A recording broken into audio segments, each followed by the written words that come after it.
Good morning, everyone. Welcome to another week of Thursdays with Andrew.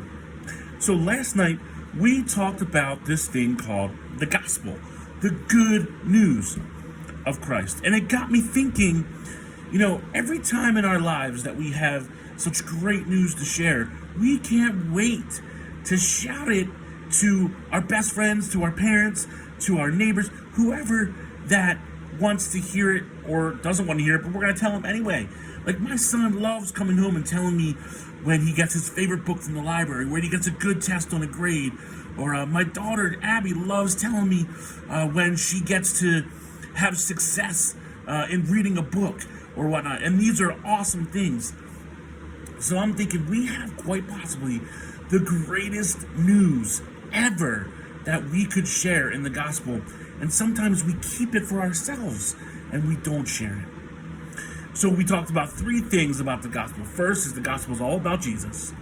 Secondly, the gospel means kingdom breakthrough. It is transformative in all lives. And then thirdly is that the gospel is a story that we can share. And more often than not, the way we can share the gospel is by sharing our own story, because there's the larger God story, and then there's our story as well as believers that is wrapped up in the larger God story. We had a fantastic night.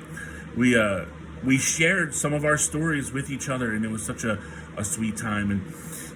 So my challenge and my encouragement to you all is to, if you haven't, is to sit down and think about your story.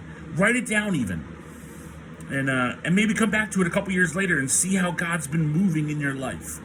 But sit down together as a family and talk through your stories. And be able to share it with neighbors, with friends, with coworkers, any time that you can. Because it's the good news. It's the gospel. And we should be proclaiming it from the mountaintops. Have a wonderful day. See ya.